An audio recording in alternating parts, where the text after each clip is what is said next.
Mesdames, Messieurs, bonsoir. Bienvenue dans cette deuxième tranche du journal de la campagne en direct sur le réseau synchronisé de l'Artes Radio et Télévision sous la supervision du CNRA, le Conseil national de régulation de l'audiovisuel. Un journal également à retrouver sur www.rts.sn. Pour cette seconde tranche, 24 listes vont devoir s'adresser à vous. 2 minutes de temps d'antenne pour chaque liste et nous démarrons tout de suite avec la déclaration de Suñu Natangué Réew, Rassemblement pour la dignité et la prospérité, la vraie rupture. maa ngi dellu si man Damel Meissa Fall njiital Suñu Natangué Réew jiite liste bi ñu naan la vraie rupture njeexital di bëgg a waxtaan ak yéen ci kilifteef dekkal kilifteef ci réew mi li ñu jàpp ni fa lañ war a doore mooy loi yi nga xam ne moom la ñuy voté assemblée nationale ñu fexe ba loi yooyu ñu mën koo appliquer ci réew mi ndax bu ngeen génnee seeni kër xool li leen wër ak Sénégal ni mu jaxasoowe rek wax ngeen mën a jàpp ni loi yi kenn appliqué wu ko kon loi yi bu ñu leen appliqué wul loolu dafa mel ni ñun bu ñu demee élection def ci ay milliards di fay ay député ay milliards xaalis la boo xam dañ koo jël sànni ko te loolu war nañoo taxaw temm mu jeex. ñaareel bi mooy dinañ dégg ay kilifa yu mag ci réew mi dégg nañ fi ay président dégg nañ fi ay premier ministre ak ñeneen ñu wax fi wax joo xam ne askan wi dégg na leen di leen xaar ci wàllu woowu ñu yeewu wax leneen. kon bëgg nañ assemblée nationale loi yoo xam ni yenn wax yi bu ko fi kilifa waxee bu ciy génn mu teg ci loxo askan wi lu leer bu ko deful jéggalu leen ndaxte yéen ñi may seetaan yéen a ngi ci seen kër di def ci seen doom ay jikkoy baax di leen yar kon waxu leen mën a nangu ñit ndax kilifa la ci réew mi ñëw di yàq jikko yooyu ngeen def ci seen njaboot. ñetteel bi mooy tey jii ku ne xam na ni parti politique bu ñu ko sosee dañ koo sos ngir mu dem ci ay jongante kon parti politique bu fi nekk te dematoo ci ay jongante ni sénégalais yi lii laa leen yéene lii laa leen indil parti boobu wax nañ ko mën a tas ndaxte bu ñu ko deful dañ fiy nekk ci jëndanteeg jaay boo xam ni tey jii mi ngi sànq sénégalais yi. ñeenteel bi mooy tey Sénégal ku nekk yaa ngi woote di organiser amaana li ñuy woote di organiser yëpp yoruñu xaalis bi sauf ko ay politiciens yoo xam ne amatuñu jàmm amatuñu salaam defatuñu lu dul dem ci ay cérémonie kon bëgg nañu foofu aussi teg loi boo xam ne lu fi waay di woote nga mën ko wante dootoo ko sëf ci ay politiciens kon mbokk yi Sénégal balaa muy baax il faut que am kilifa yu mët kilifa kon ñu ngi leen dellu di leen gërëm di leen sant ci seen seetaan ak seen déglu. Après la déclaration de Suñu Natangué Réew, la vraie rupture, voici une autre déclaration, celle de la coalition Fal Askan Wi. Salaamaaleykum askanu Sénégal man Softé Touré bokk ci coalition Fal Askan Wi maa ñëw di waxtaan ak yéen di leen ñaax ndax ngeen voté la liste coalition Fal Askan Wi ndax voté Fal Askan Wi c'est voté utile. lu tax ma wax loolu le président Talla Sylla dañ ko fal ci mairie Thiès mu def fa liggéey bu rafet. tous les 6 mois mu daje ak askanam def audience publique wane li mu liggéey non seulement loolu poser leen ay questions ñooñu am droit poser ay questions wax seen xalaat ak lu ñu soxla ci Thiès kon loolu wane na ne def jege na askanu Thiès kon tey ku fal le président Talla Sylla ak groupe bi mu àndal bu ñu demee assemblée mooy wane ne dañuy jege askanu Sénégal. te foog naa ne ku jege askan wi moom la ñu soxla assemblée nationale kon ñu ngi ñaan sénégalais yi nañu voté utile. asalaamaaleykum mbokki Sénégal man seen doom Abdou Aziz Paye maa ngi di nuyu di leen sant di leen gërëm nekk ci coalition Fal Askan bi ñu investir ma ci 5e sur la liste nationale ñu xamal sénégalais yi ne jongante yi ñu jëm du jongante pour dooleel président de la république du jongante pour wàññi doole président de la république jongante pour taxawu askan wi la. tey képp ku ñu xam ñun ñu nekk ci liste Fal Askan Wi doo umpale li ñuy def pour askan wi kon nag ñu ngi ñaan sénégalais yëpp ñu xool bu baax li ñuy def ñoo xamante ne coalition yi bëri na mais coalition yi wuute na coalition bi nag coalition dëgg la coalition fulla la coalition fayda la coalition bi ku leen yóbbu assemblée nationale dañ fa taxawu askan wi lépp la nga xamante ne dañ ko def ngir mu jëm ci wàllu askan wi te mën leen jëriñ dinañ ko wote lu warul te jëm ci askan wi te jëriñ leen duñ ko wote loolu daal mooy suñu ay kaddu di leen ñaan yéen sénégalais yi le 30 juillet 2017 ngeen daal di jël lu xonq li ba nga xamante ne bulletin bu xonq bi am yu weex jël ko dugal ko ci bañ gàcce gi ñu jëm kanam. Après la coalition Fal Askan Wi, voici le parti de l'unité et du rassemblement. yéen ñu ni seetaan di ñu déglu di commencer di mettre li nga xam ni moom moo amoon stade Demba Diop di jaale ñi nga xam ne ñoom ñoo fa ñàkk seen ay mbokk di wax ni rek gouvernement bi war na jël responsabilité am ba lu mel nii bañati am. li ñu indi tey nag mooy wax diggante assemblée nationale ak gouvernement parce que dañu wax ni bu fekkee ni tey jii beneen majorité boo xam ne du majorité gouvernement moo fa nekk day am blocage boobu nag du mën a am parce que suñu texte bi nga xam ne mooy suñu constitution muy assemblée nationale du gouvernement jox nañ leen ay directives yoo xam ne ku ko doxal boo ko doxalee normal blocage boobu du am ndax rôle gouvernement moom mooy tëralin benn politique boo xam ne daf koy indi jox ko assemblée nationale mu saytu ko votel ko budget bu fekkee ni nag la mu ca def ñun assemblée nationale dañu gis ni méngoowul ak li nga xam ne mooy intérêt population yi duñu ko voté te bu boobaa itam dañ koy discuter ak ñoom ba keroog ñuy trouver solution donc wax ni blocage dana am blocage mënu am bu fekkee ni ñoom li ñuy liggéey gis nañ ci intérêt Sénégal yi gis nañ ci intérêt boo xam ni day faj seeni soxla waaye bu fekkee ni ñoom dañuy def comme ni ñu daan def rek defe ni lu ñu indi dana jàll loolu mënut a am parce que dañu bëggoon la woon ni assemblée nationale bi ñu bëgg daal mooy assemblée boo xam ni ñi fay ñëw leen fay indi mooy défendre population bi seen intérêt muy ci problème mu santé di ci problème mu éducation di ci problème mu sécurité ndax li fi xew nii donc yooyu rek mooy tax ñu jóg tey waaye du càggeenu dañu bëgg bloquer gouvernement d'ailleurs mënuñu ko sax parce que gouvernement si boppam dafa am loo xam ni mooy programme am léegi programme boobu nag dañuy dénk ñu koy xool di ko seet ba xam méngoo na ak intérêt réew mi wala déet loolu rek la du leneen donc di wax ni day am blocage loolu waxul ku réer la. Parti de l'unité du rassemblement, suivons à présent la coalition Manko Taxawu Sénégal. man Déthié Fall teewal fi coalition Manko Taxawu Sénégal maa ñëwoon di waxtaan ak yéen di tàmbali nag di leen mastawu ci li nga xam ni moo fi xew barki démb stade Demba Diop ba am sunu ay naataango yi nga xam ni ñàkk nañ fa seeni bakkan di ñaan sunu borom mu xeral leen àjjana te may ñu également xool buñ ko muñee ñoo ngi nag ci campagne bi nga xam ni campagne élection législative la élection législative nag ku nekk xam na ni mu amee solo cib réew te tey jii nii kenn nartablewul que ni assemblée bii fi jóge du assemblée bu gën ci askan bi ndaxte assemblée bi nga xam ni la exécutif bi da ko tënkoon ba nekkuñu fi lu dul wéyal li nga xam ni moom le président de la république Macky Sall bëgg moom la son gouvernement bëgg te lu ci ëpp ñëpp d'accord nañu ak ñun que loolu méngoowul ak li nga xam ni moom la askan bi doon xaar boo xoolee mbiru emploi xool mbiru agriculture xool mbiru santé xool mbiru éducation ak fuite yi nga xam ni ñoo am fan yi ci bac bi xool également mbiru ressources minières yi nga xam ni tey jii nii taxawaay bi war ñëpp d'accord nañu ko gouvernement bi amu ko da ngay xam ni ko ni assemblée bi lajj na il faut nag tey ñu am beneen majorité bi nga xam ni bu ñëwee dina mën fexe ba am indépendance ak autonomie bu war pour mën a woo ministre yi ñëw saytu guddeeg bëccëg li nga xam ni moom la ñuy def bu fekkee lu baax la nu nangu bu fekkee lu bon la ñu ni lii kat askan bi xaaru ko ci yéen bu ko defee ñu mën leen dellu fa nu jóge ak ki nga xam ni moo leen ko jox muy le président de la république pour ñu doxalee ko neneen te démocratie bu mag boo gis dafa baax contre pouvoir am fa dina tax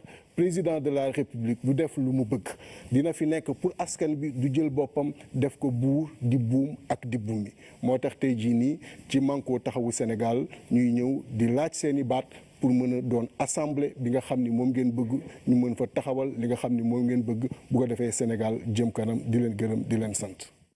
La coalition Manko Taxawu Sénégal suivie du Parti pour l'action citoyenne. Chers compatriotes et parents de Kaolack, nous vous présentons nos condoléances et à tout le peuple sénégalais. Cependant, la vie doit continuer. Nous sommes ici pour dénoncer la pauvreté et la misère mentale de nos populations, le désœuvrement des jeunes, le délabrement des équipements publics, la grande saleté de Fatick et de Kaolack, le sentiment de ras-le-bol généralisé. Nous sommes ici pour annoncer que le PAC a un programme pour sortir de cette pauvreté en 10 ans. Le regroupement stratégique des villages, ces coopératives rurales qui produiront 3 fois dans l'année grâce à un dispositif de remembrement des terres, une mécanisation et une irrigation de parcelles géantes. Nous sommes ici aussi pour rappeler l'urgence du rail Nous aurons à terme une diminution des denrées alimentaires, du prix des denrées, l'amélioration de la santé et de l'éducation grâce à l'optimisation des moyens publics et avec le PAC. Les nombreuses possibilités de la région seront valorisées, la mer, l'agriculture et le tourisme. Alors, au travail. mbokku Saloum mbokku Sénégal PAC mu ngi leen di nuyu di leen jébal jaalam te di leen masaw ci tiis bi ñu dal fale ca stade Demba Diop yàlla na yàlla may xolu muñ PAC mu ngi mettitlu ndóol gi fii ci tund wi ñàkkum xëy gi fii ci xale yi tilim gi ci Fatick ak Kaolack di leen jébal nag sunu programme bi may béykat yi ñuy mun di béy ñetti yoon ci at bi loolu RSV bi ak coopérative yi moo ñu koy may kon nag liggéey jot na.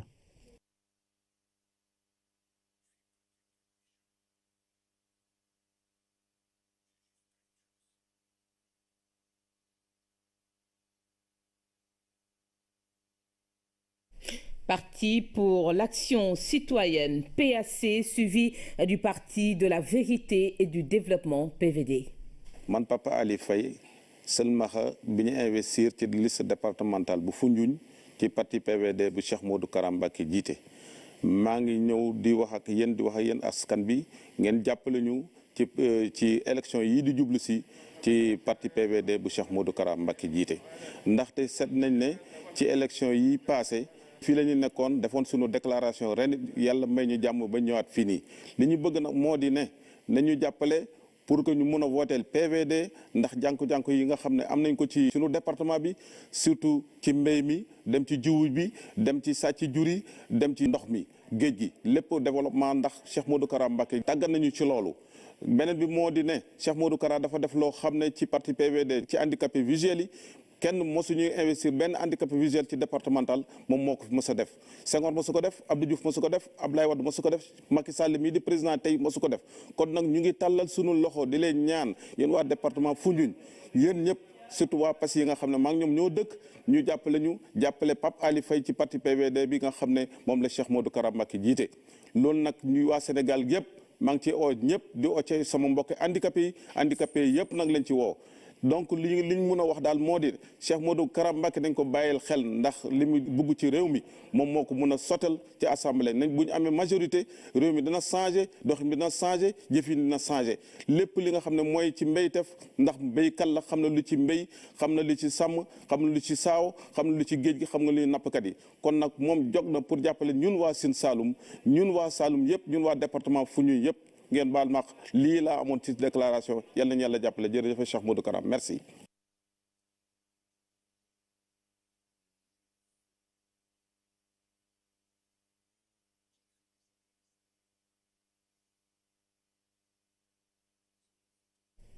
Parti de la vérité pour le développement PVD, voici à présent la déclaration du cadre de réflexion pour un développement intégral crédit. mbokku Sénégal maa ngi leen di nuyu surtout sama mbokku Rufisque sama mbokku Parcelles Assainies sama mbokku Jaxaay ak Ñakkurab man maa ngi tudd Mouhamadou Daat nekk tête de liste département Rufisque ànd ci ak Ndeye Diarra Gueye ci liste bu ñuy wax crédit suñu gox bi nag xam ngeen ne jafe-jafe yi bari na fi suñu gox bi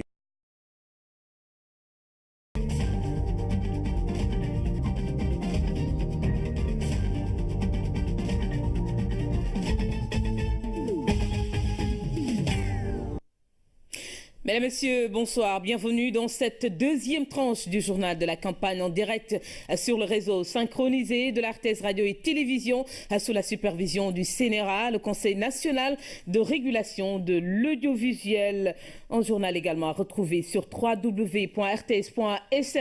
pour cette seconde tranche. 24 listes vont devoir s'adresser à vous. 2 minutes de temps d'antenne pour chaque liste et nous démarrons tout de suite avec la déclaration de Suñu Natangué Réew. Rassemblement pour la dignité et la prospérité, la vraie rupture. maa ngi dellu si man Damel Meissa Fall njiital Suñu Natangué Réew jiite liste bi ñu naan la vraie rupture njeexital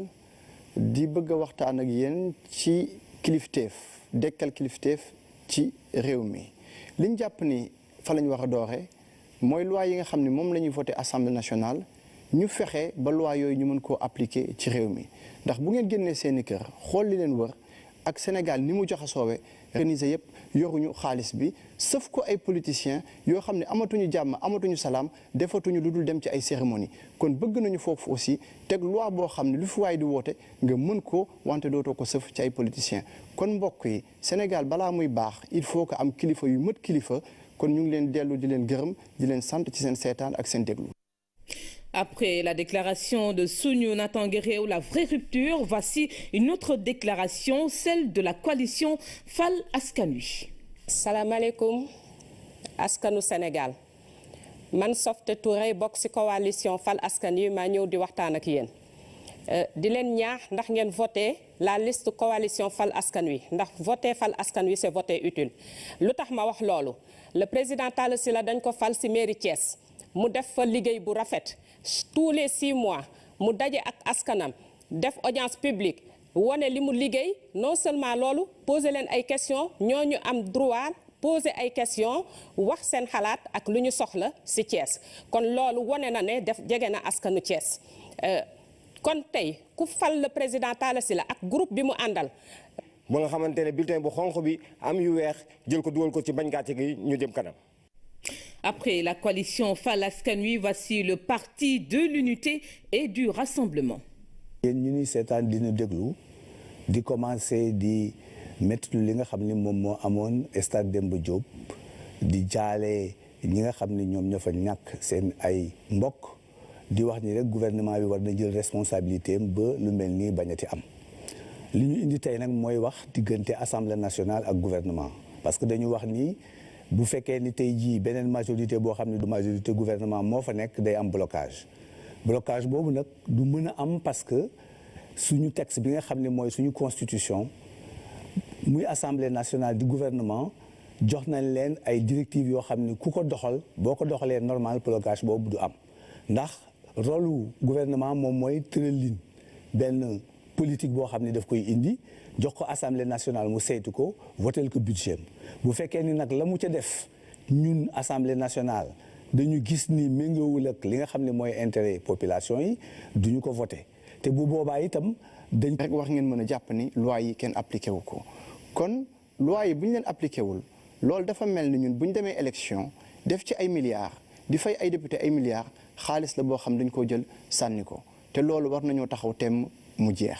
ñaareel bi mooy dinañ dégg ay kilifa yu mag ci réew mi dégg nañ fi ay président dégg nañ fi ay premier ministre ak ñeneen ñu wax fi wax joo xam ne askan wi dégg na leen di leen xaar ci wàllu woowu ñu yeewu wax leneen kon bëgg nañ assemblée nationale loi yoo xam ni yenn wax yi bu ko fi kilifa waxee bu ciy génn mu teg ci loxo askan wi lu leer bu ko deful jéggalu leen ndaxte yéen ñi may seetaan yéen a ngi ci seen kër di def ci seen doom ay jikkoy baax di leen yar kon waxu leen mën a nangu ñit ndax kilifa la ci réew mi ñëw di yàq jikko yooyu ngeen def ci seen njaboot ñetteel bi mooy tey jii ku ne xam na ni parti politique bu ñu ko sosee dañ koo sos ngir mu dem ci ay jongante kon parti politique bu fi nekk te dematoo ci ay jongante ni sénégalais yi lii laa leen yéene lii laa leen indil parti boobu wax nañ ko mën a tas ndaxte bu ñu ko deful dañ fiy nekk ci jëndanteeg jaay boo xam ni tey jii mi ngi sànq sénégalais yi ñeenteel bi mooy tey Sénégal ku nekk yaa ngi woote di organiser amaana li ñuy woote di organiser. bu ñu demee assemblée mooy wane ne dañuy jege askanu Sénégal te foog naa ne ku jege askan wi moom la ñu soxla assemblée nationale kon ñu ngi ñaan sénégalais yi nañu voté utile. asalaamaaleykum mbokki Sénégal man seen doom Abdou Aziz Paye maa ngi di nuyu di leen sant di leen gërëm nekk ci coalition Fal Askan bi ñu investir ma si 5e sur la liste nationale. ñu xamal Sénégalais yi ne jongante yi ñu jëm du jongante pour dooleel président de la République du jongante pour wàññi doole président de la République jongante pour taxawu askan wi la te képp ku ñu xam ñun ñu nekk si liste Fal Askan wi doo umpale li ñuy def pour askan wi kon nag ñu ngi ñaan Sénégalais yëpp ñu xool bu baax li ñuy def ñoo xamante ne coalition yi bëri na mais coalition yi wuute na coalition bi nag coalition dëgg la coalition fulla la coalition fayda la coalition bi ku leen yóbbu assemblée nationale dañ fa taxawu askan wi lépp la nga xamante ne dañ ko def ngir mu jëm si wàllu askan wi te mën leen jëriñ dinañ ko wote lu warul te jëm ci askan wi te jëriñ leen duñ ko wote loolu daal mooy suñu ay kaddu di leen ñaan yéen sénégalais yi le 30 juillet 2017 ngeen daal di jël lu xonq li